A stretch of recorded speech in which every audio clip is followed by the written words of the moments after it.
The following is a presentation of the Eagles Sports Network.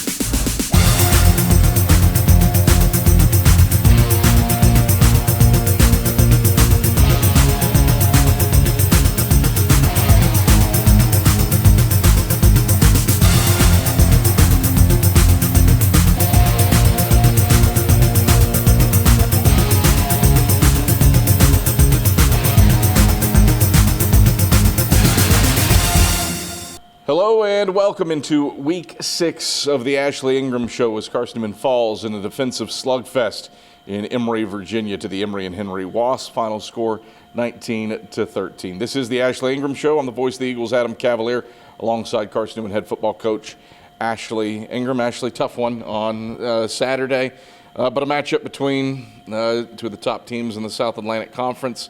At the end of the day, Emory and Henry just a couple more offensive possessions.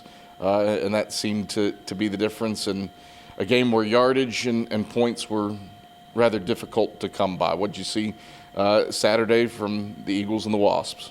Obviously very proud of our guys' effort. We came a little short, a little disappointed kind of how we played offensively. And when I say disappointed, probably more at myself, kind of game plan-wise.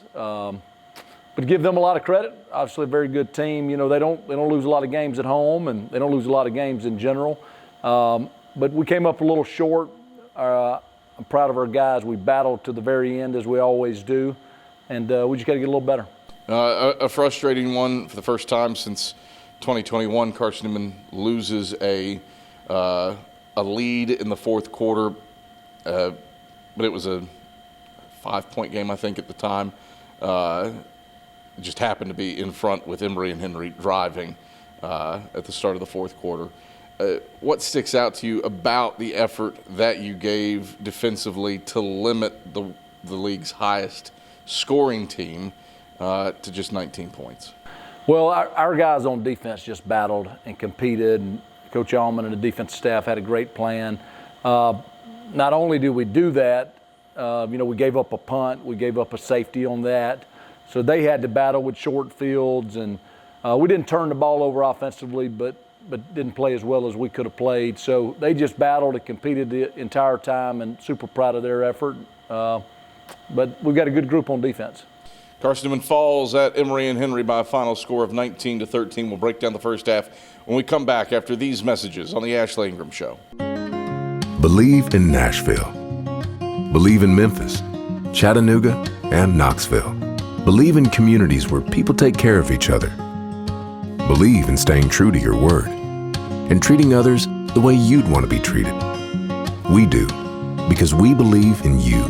We're Farm Bureau Insurance, and we don't just believe in Tennessee, we believe in Tennesseans.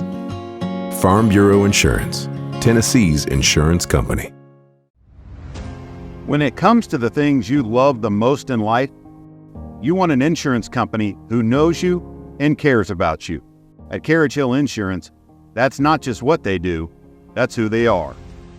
Whether it's home, auto, life, or business, you'll get the best coverage for the best cost. From Tennesseans who know Tennesseans.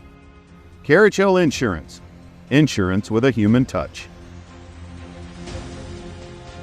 Hey guys, it's Mark from the all-new Rusty Wallace Hyundai, and we're proud to be supporters of the Carson-Newman Eagles. At Rusty Wallace Hyundai, we're home of the 200,000-mile warranty and 3 years free maintenance. And we want to wish Coach Ingram and all the coaches, players, and fans a great football season. So come and check us out at RustyWallaceHyundai.com. So from my family and all the Rusty Wallace Hyundai family, talons up! Back on the Ashley Ingram Show, Carson-Newman falls at Emory and Henry. Final score 19-13. I'm Adam Cavalier alongside Carson-Newman head football coach Ashley Ingram. Ashley, I don't think anybody in their right mind would have had 5-3 on the bingo card for the halftime score, but a safety, a couple of field goals. It was a defensive game. Breakdown. How critical some of those defensive, I'll call them stops, were. Emory and Henry had the ball in the red zone a couple times, and you forced field goal attempts in the first half. Right. Well, in the game, there were not a lot of big explosive plays. So the clock was rolling. I don't know how fast, in real time the first half was. The first half took 47 minutes of actual time. Yeah. So the thing was rolling. They chewed up the clock the first drive. We had some 3 and outs. We put our defense in some bad spots. For us to be down 5-3 at half, I mean, what a great effort by our defense to keep us in the game and just to fight and compete. I mean, on every single snap to keep those guys out of the end zone. Really was a wild first half. E&H's opening drive was 9 minutes and 36 seconds. That's the longest scoring drive in terms of time that Carson-Newman has seen against it since 2012.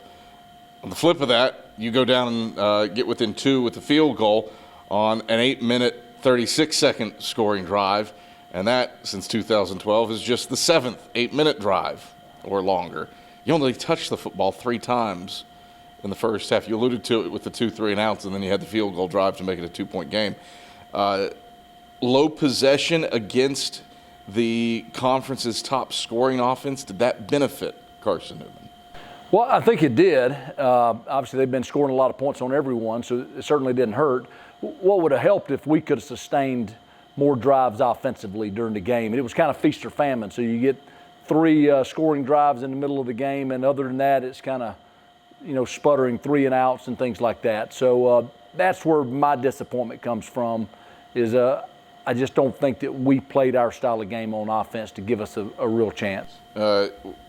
Hindsight being 2020, the talk was leading up to this game, take care of the football against an Emory and Henry team that was number 2 in Division II last year in turnovers. They're among the leaders this year in turnovers caused, and you played turnover-free against the Wasps, so there's the positive. But the flip of that, I think the final 4 drives of the game combined 11 yards. How do you balance out the good? You accomplished the goal of playing turnover-free. However, it comes in the face of 3 sustained drives, but I think the other 5 possessions were all 3 and outs. Right. I don't know if there's a correlation there. We just got to do better on offense. Great job not turning it over, but you do get to punt block, so it's kind of a turnover in essence. We have to play better. We have to have a better plan. We have to put our players in a better spot to make plays. And I just, in hindsight, I kind of knew it was happening. Just our plan offensively was not great. Now, I don't want to take anything away from their defense either. They played great. They've got a great football team. I mean, they're 17-3. They're or 14-3 their last 17 games. I mean, it's a very good football team. We battled, and they played good defense. How much of that effort from them stems from the quality of play that they have in their secondary with guys like Sean Collins, Chendrick Can? Felt like anything to the outside was really tough to come by. Right. Well, I think 3 of the 4 in the secondary are all conference players. 1 was an All-American. So obviously a very good unit there. I think all 3 seniors, which is a good thing too. No, they just got a good team, and they're well coached, and they're not exotic on defense. You know exactly where they're going to line up, but just well coached, play very hard, and just a well coached football team. Carson-Newman trailed at the halftime break, and no, I am not misspeaking, 5-3. And here are those first half highlights. Tight end to the right side of the formation, and Jackson off of Mutter's right hip in the gun for 2nd and 5. Takes the snap, gives to Jackson straight ahead. He picks his way forward and loses yardage. Martavis Mason not fooled by the hop left. He brings him down over the right side hashes for a loss of 1. Back to the 7, 3rd down. And 6 to go for E&H. No score, 6:55 to play in this first quarter. E&H has had the football for 8 minutes and change at this point. Play number 40 of 55 all time. This is a chip shot. 25-yarder from the right hash, kicking from left to right with a slight breeze in his face. Snap back, called down, kick is up, and Butcher puts it through. So E&H strikes first with a 15-play drive. The Wasps march down the field, and with 5:29 to play in the first quarter, it is a 3-0 lead for Emory and Henry. We are back to go for E&H. Wasps trying to avoid a 3-and-out. They go trips to the short side right. Mutter out of the gun, back to pass. He's blitzed backside and sacked. Jesse Combs crumples him back at the 23-yard line. It's a loss of 5, and Carson-Newman's sack streak extends to a 27th straight week. A flag on the play. Schoaf to snap. Campbell to hold. Snap back, hold down, Smith's kick, plenty of distance. It's way over top of the uprights, and it is good, and onto the roof of the food court atop James H. Brooks Fieldhouse. Mutter takes, gives Jackson, stretch play to the right. He leaps and is chopped down at the legs by Torrance Polk for a loss of 1, back to the 15. E&H burns its second timeout. We'll step aside for a break as well. 5-3 Wasps. 30 seconds left in the first half. This is the Eagle Sports Network. Hey, folks, a chance for another one. 4 seconds left first half. Mutter in the gun. Jackson to his left. Man in motion, Peoples. Mutter going to throw. Slant. Moselle. Incomplete. Drayvon Hollis was there. Clock has expired. What a stand for Carson-Newman. Drayvon Hollis recognized the slant to Moselle over the middle of the field. Got his hand in there. And Carson-Newman forces E&H off the field. Officials are still there. Right back on the Ashley Ingram Show. Carson-Newman down at the halftime break to Emory and Henry by a score of 5-3. Ashley, what was your message in the halftime locker room to your team? Well, the big thing was defensively, great job keeping us in the ball game. And then offensively, we needed to get it going. But I thought we were in a great spot. We're down by 2, and we get the ball to start the second half. So, I thought we were in a good spot, and our guys were eager to play. It really could have been substantially worse when you factor in the pump block is a safety instead of a touchdown. E&H had the ball first and goal from, I think, the 7 and ended up settling for a field goal. And then the big one, the defensive stand at the end of the half, E&H elected to go for a touchdown with 4 seconds left instead of settling for a field goal. You get a stop there. Did you feel like you were playing with house money a little bit, considering it very easily could have been best case scenario for both teams, 21-7 at the break? Right. I thought that our defense had played their tail off and competed and made every yard really hard to come by. We were super fortunate to be down 5-3. For sure. The second half, and truly the end of the second quarter as well, that was when you moved the football. You score on your opening 2 possessions of the second half, coupled with the long drive for the field goal in the second quarter. What was it offensively that worked on those possessions? We made some plays, and give credit to our guys. I think it's pretty much that simple. It was not we knew where they were going to line up. It was not like I said, not an exotic plan. It was just a very simple plan, and they play sound defense, and they were playing hard, and we made a few plays. Carson-Newman falls at Emory and Henry by a final score of 19-13. We break down the second half after these messages on the Ashley Ingram Show. Believe in Nashville. Believe in Memphis, Chattanooga, and Knoxville. Believe in communities where people take care of each other. Believe in staying true to your word and treating others the way you'd want to be treated. We do, because we believe in you. We're Farm Bureau Insurance, and we don't just believe in Tennessee, we believe in Tennesseans. Farm Bureau Insurance, Tennessee's insurance company. On game night, winning is everything. But life's big wins happen off the court. When you win a heart. When you win their trust. when you win their respect. First Bank's community banking is perfect for life's big wins because of what we're big on. You. Make us part of your team for life's biggest wins.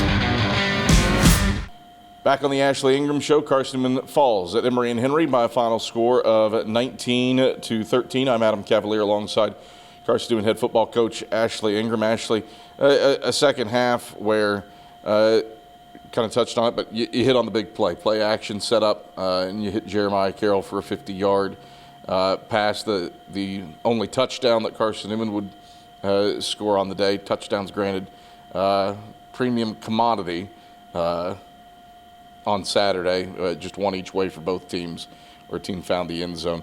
What did you see on the play action to get Carroll the ball?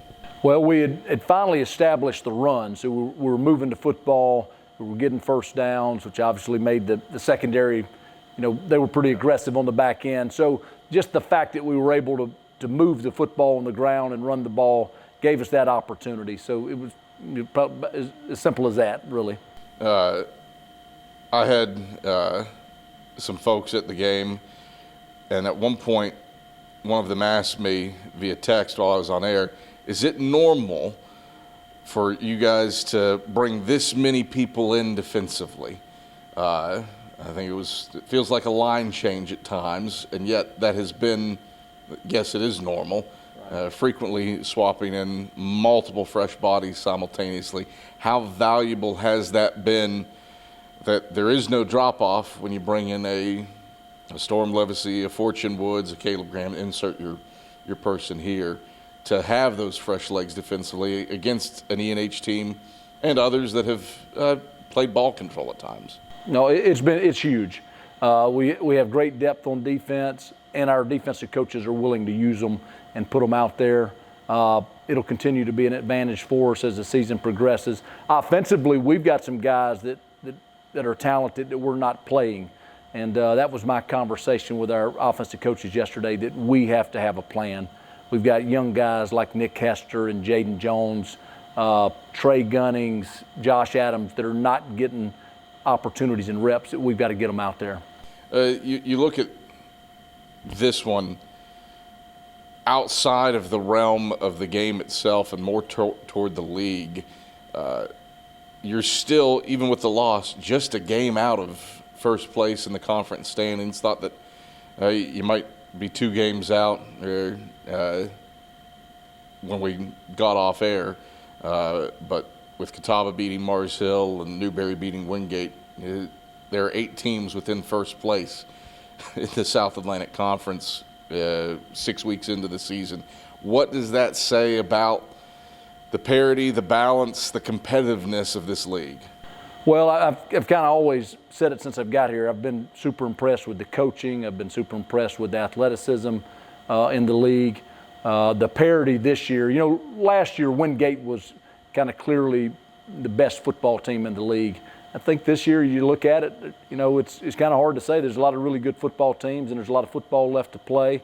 I think our focus just has to be, we're on an open week here, is to get better, to get healthy, and then we just got to play one game at a time. That's all you can really do. But it'll be interesting down the stretch. There's just some really good football teams and some really good matchups still ahead of us.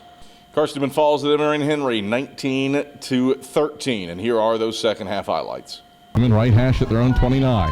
Whitson takes, pitch left for Bradley. Bradley has the edge. He's across the 35 with first down yardage, and he's grabbed across the 40 in the boundary left side up at the 42-yard line by Casey Branch.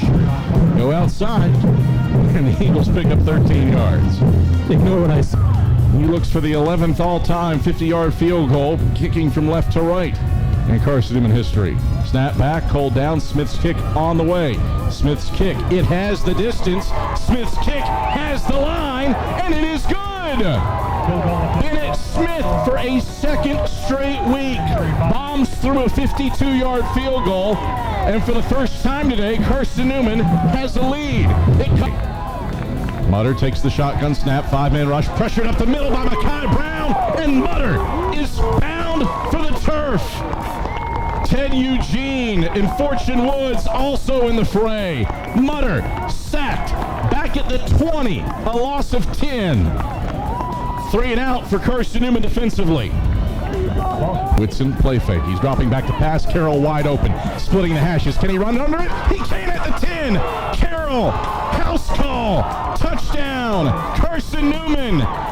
Play action to perfection. And Zane Whitson drops it right in Jeremiah Carroll's breadbasket. Splitting the hashes at the 10, and he rolls into the end zone the final 10 yards untouched for a 50-yard bomb. 12-5. Carson-Newman. 7:13 to go in the third quarter, and on comes Bennett Smith for the PAT. On for a 36-yard field goal from the left hash, kicking with the wind in his back from right to left. Snap back, hold down, kick on the way. It has the distance, and it has the line. For the 42nd time in his career, Trace Butcher has connected on a field goal, and it makes it a 5-point game. 13-8, Eagles leading, 2:04 to go in the third quarter. Carson-Newman defense continue to stiffen up down close to the end zone. Trips to the wide side left for Lambert in the gun with Paul to his left. Handoff Paul straight ahead. It's open, and Paul struts in. Touchdown, Wasps. Rudolph Paul finds Pater for the first time this season, and he has given ENH back the lead. It's 14-13 with 11:30 to play in the fourth quarter. 47-yarder. He's made 2 today from 36 and 25. This is the longest one. Snap back, hold down, kick. Plenty of length. And the kick is good. 14 unanswered for the Wasps. They're up 19-13 with 109 seconds left. Those are the second half highlights from Carson-Newman's loss at Emory and Henry, 19-13 in week 6. When we come back on the Ashley Ingram Show, it'll be time for our Talent Talk. That's after these messages.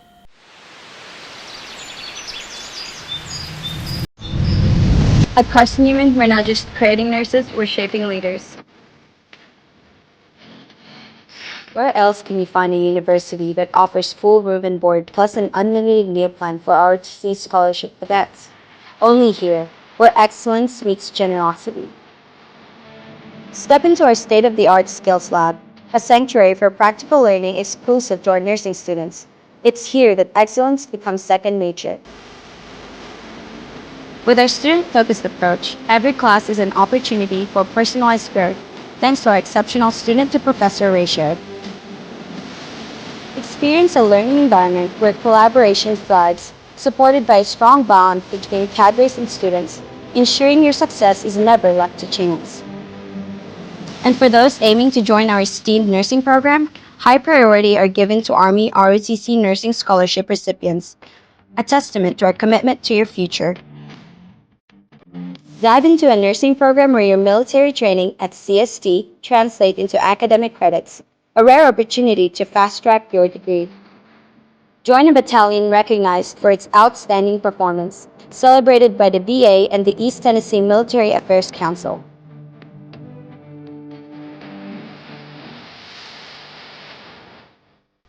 This is where leaders are born, when you're not just prepared for the future, but you're prepared to lead it.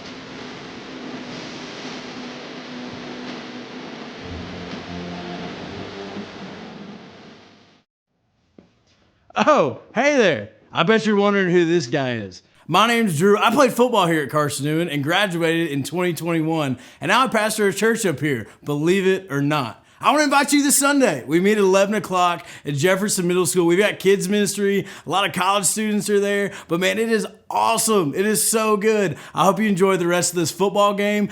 Come to church Sunday. 361 West Broadway Boulevard. Talons up. Go Eagles. Let's go inspire people to follow Jesus here in Jefferson City. Back on the Ashley Ingram Show. Time now for this week's Talent Talk and Walking the Field with Andrew Rogers. It's Emil Savage.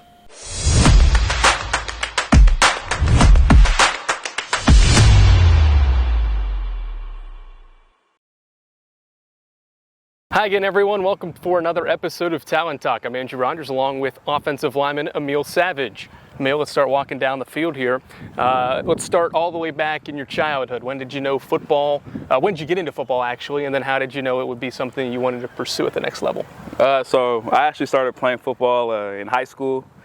My freshman year, I started because I didn't make the basketball team. So I started off as kicker, because you know, my mom and my parents were scared of me getting hit and stuff like that. So I started off as a kicker, which I was a really good kicker because I played soccer earlier in my childhood. So I was able to translate it to be able to kick the ball, but I was really good at that.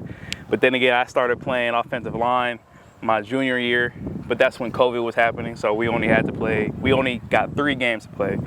And I didn't really get a full season on offensive line until my senior year of high school. But then again, after high school, I was starting to receive, you know, offers from coaches and stuff like that, and tell me that I was good. And so I was like, okay, maybe I'll be able to go to college and do something with it.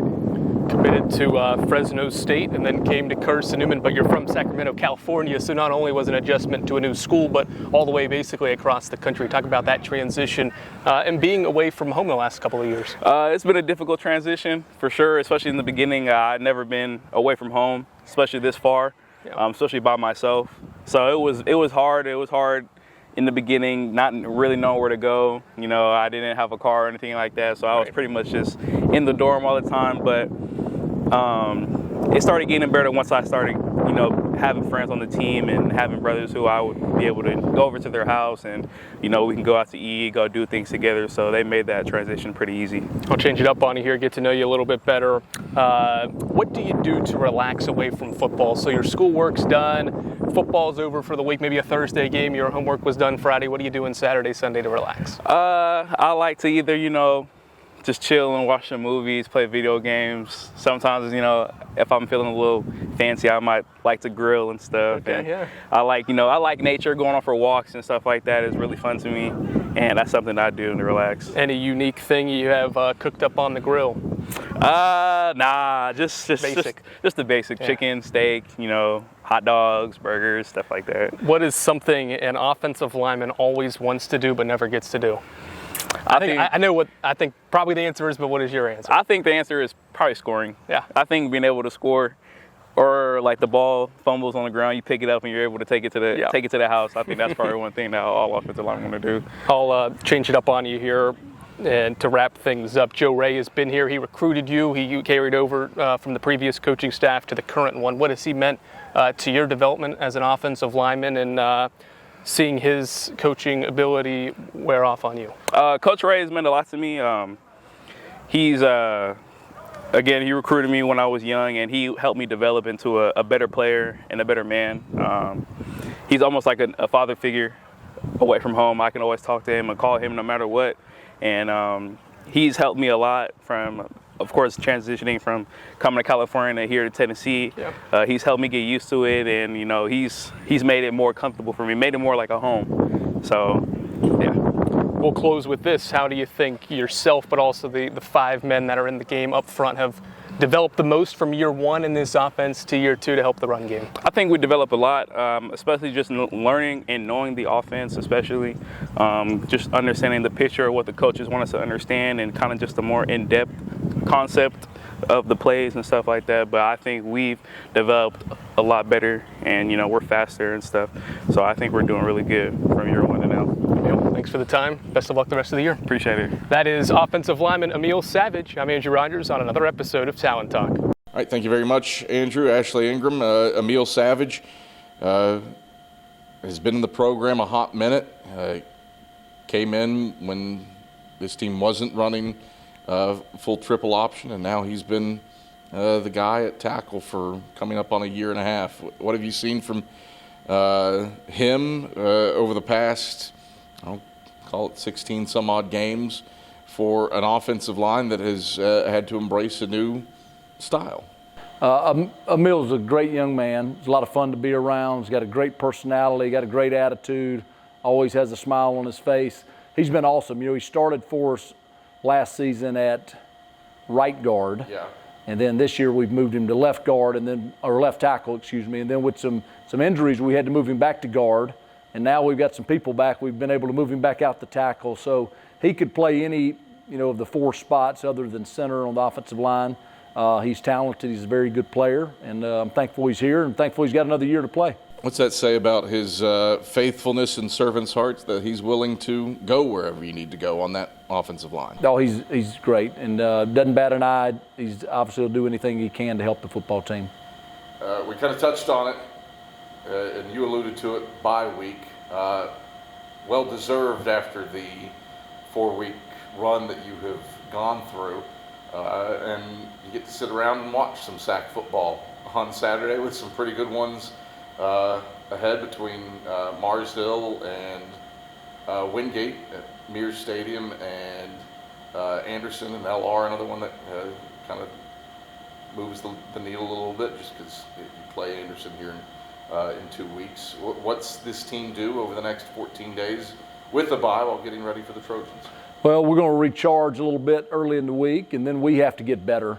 We will get a lot of guys back. Teddy and Zane have both been kind of banged up, so hopefully we can get those guys healthy. We were down 3 offensive linemen, got one of those or 2 of those back, so we just got to keep getting healthier. But then we just got to get better too. We've made some progress. We've battled. We've gone through a tough stretch, but then you look at these last 5. I think we got another tough stretch coming, but we're excited, and 3 of those are at home, so that'll obviously be a big help. Ashley, pleasure as always. We'll talk. You get 14 days without talking to me. Congratulations. That's great. That's a treat. That's Carson-Newman head football coach Ashley Ingram. I'm the voice of the Eagles, Adam Cavalier. This has been the Ashley Ingram Show. Thanks for watching.